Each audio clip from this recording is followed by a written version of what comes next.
Salut tout le monde, j'espère que vous allez bien. Et aujourd'hui, nous allons apprendre comment se présenter en français. Êtes-vous prêts? Alors, on commence. النهاردة نتعلم إزاي نقدم نفسنا باللغة الفرنسية بطريقة سهلة وبسيطة. إزاي نبقى قاعدين في انترفيو شغل مثلا، أو انترفيو حتى للأطفال في المدرسة، أو الانترفيو اللي بيبقى معمول للبارون للأهل في المدرسة. إزاي نقدر إن احنا ندي معلومات عن نفسنا، وإن احنا نبقى واثقين في نفسنا واحنا بنتكلم، ومش قلقانين إن احنا نقول حاجة غلط، وعارفين احنا بنتكلم بنقول ايه، وازاي نقول أكبر قدر من المعلومات عن نفسنا بطريقة سهلة وبسيطة جدا. تعالوا نتعلم ايه الحاجات اللي احنا المفروض نبتدي بيها في البريزنتاسيون، علشان نعرف ان احنا نعمل بريزنتي بطريقة سهلة جدا. يلا بينا نبتدي. طبعا احنا عارفين ان تقديم النفس ده هو اننا بندي مجموعة من المعلومات عننا. زي ايه المعلومات دي؟ اول حاجة طبعا احنا عندنا 8 حاجات، 8 بوان. لو عرفنا ان احنا نعرف نقول ال 8 بوان دول، هنعرف ان احنا كده نعمل بريزنتاسيون حلوة جدا جدا جدا. نركز مع بعض. اول حاجة بنقول البرينون et nom. le prénom et nom. الاسم الشخصي والعائلي. بنقول اسمنا واسم العيلة. le prénom et nom. deuxième point, l'âge. السن. بنقول سننا أو السنة اللي احنا اتولدنا فيها. troisième point, la situation familiale. الحالة العائلية. la situation familiale. Quatrième point, lieu d'habitation. lieu d'habitation. مكان الإقامة أو السكن. فين ساكنين أو قاعدين فين. Cinquième point, les études. les études. الدراسة. بندرس فين، أو درسنا حاجة مثلا فين، أو كانت جامعتنا فين. Sixième point, le travail. العمل. شغلنا اللي احنا بنزاوله ايه هو. Septième point, les loisirs. الهوايات. لو عندنا هواية بنحب ان احنا نعملها، طبعا بنقولها في البريزنتاسيون. Huitième point, les langues parlées. les langues parlées. اللغات اللي احنا بنتكلمها. ايه هي لغتنا الأم؟ ايه اللغات الاترانجير مثلا اللي احنا نعرفها؟ لغات أخرى مثلا نكون عارفينها. هناخد بوان بوان، نقطة نقطة، ونشوف هنتكلم نقول فيها ايه. أول حاجة le prénom et nom. ممكن نقول في البرينون اللي هو بنعرف اسمنا je m'appelle واسمنا. par exemple je m'appelle Alice. je m'appelle Alice François. ده كده احنا قلنا prénom والنوم، اسمنا واسم الأب. je m'appelle Alice François. أو ممكن نقول mon nom est Alice François. أو نقول بكل بساطة je suis Alice François. يبقى بنقول 3 حاجات عشان نعرف البرينون والنوم. je m'appelle، أو mon nom est، أو je suis. l'âge العمر. بنقول j'ai 25 ans. أنا عندي أو عمري هو 25 سنة. j'ai 25 ans. أو je suis né en 1985. أنا ولدت عام 1985. يبقى في حاجتين ممكن نقولهم في الآج برضو. j'ai 25 ans. عمري هو 25 عاما.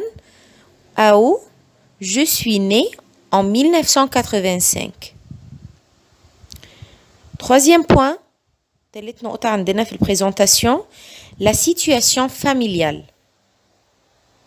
بنقول إن إحنا الشخص ده لو أعزب بيقول célibataire. célibataire أعزب célibataire. لو متزوج أو متزوجة بتقول أو بيقول marié marié. لو مطلق divorcé divorcé. لو أرمل بيقول veuf. لو أرملة veuve. يبقى هنقولها بطريقة بسيطة جدا. الحالة اللي هي الحالة العائلية situation familiale. Je suis célibataire أنا أعزب. Je suis célibataire. Je suis marié أنا متزوج. Je suis divorcé أنا مطلق. Je suis veuf أنا أرمل. أو je suis veuve. دي الحالة الاجتماعية اللي احنا بنوصفها. أعزب أو متزوج أو مطلق أو أرمل أو أرملة.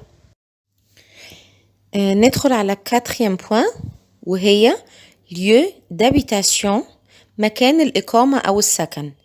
احنا ساكنين فين أو مكان إقامتنا فين. طبعا دي حاجة مهمة جدا في présentation. ممكن نقول j'habite à Paris. أنا أسكن في باريس. ده اسمه lieu d'habitation أو مكان السكن بتاعنا. 5e point les études الدراسة. النقطة دي بنتكلم فيها أو بنتحدث فيها عن دراستنا.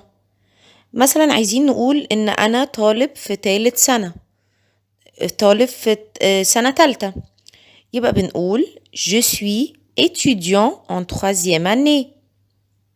Je suis أنا étudiant طالب en 3e année في 3 سنة.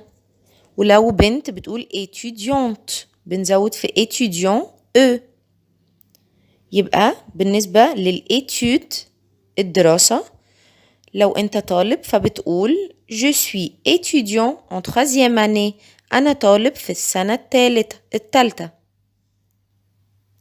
6e point le travail العمل. شغلك أنت بتشتغل إيه؟ بنقول برضو بكل بساطة je suis médecin. Je suis médecin أنا طبيب. Je suis médecin.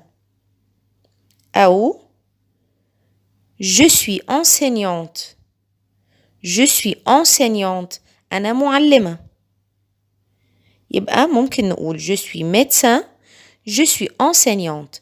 طبعا كل واحد وحسب العمل بتاعه اللي هو بيشتغله. 7e point les loisirs. les loisirs الهوايات. ايه هواياتك او بتحب تقضي وقت فراغك في ايه او وقت فراغك. بنقول ممكن نقول 2 phrases. mes loisirs sont هواياتي هي. mes loisirs sont أو je passe mon temps libre à lire et à dessiner. je passe mon temps libre أقضي وقت فراغي أو بقضي وقت فراغي. je passe mon temps libre à lire في القراءة et à dessiner وفي الرسم. يبقى في الوزير ممكن نقول 2 phrases. انتوا شوفوا ايه الأسهل ليكم. mes loisirs sont هوايتي هي أو je passe mon temps libre à lire et à dessiner. 8e point والأخيرة اللونج اللي انت تعرفها. مثلا عايزين نقول ان احنا لغتنا الأم هي العربي فبنقول ma langue natale est l'arabe. ma langue لغتي natale الأم est l'arabe العربي. ولو عايزين نقول ان احنا بنتكلم لغة مختلفة معانا لغات نقول je parle 2 langues étrangères le français et l'anglais. أنا بتكلم 2 لغة مختلفين هما le français et l'anglais. je parle 2 langues étrangères le français et l'anglais.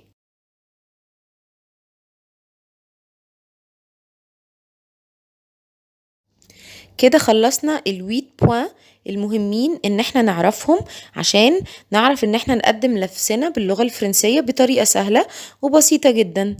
هعيد تاني ال8 بوين عشان ما ننساش اي نقطة منهم لان هم كلهم مهمين جدا جدا في اي بريزنتاسيون هتعملوها ليك او لابنك او لبنتك او في شغل. دي حاجة مهمة جدا في الفرنسي ان انت تكون عارفها. اول بوين le prénom et nom الاسم الشخصي والعائلي le prénom et nom. Deuxième point l'âge السن. Troisième point la situation familiale الحالة العائلية. Quatrième point lieu d'habitation مكان الإقامة أو السكن. Cinquième point les études الدراسة. Sixième point le travail العمل. Septième point les loisirs الهوايات. Huitième point les langues parlées. وكده نكون خلصنا ال8 بوين اللي بنعرفهم علشان نعرف نعمل بريزنتاسيون. ولو عجبكم الفيديو متنسوش تعملوا لايك وشير. Et au revoir.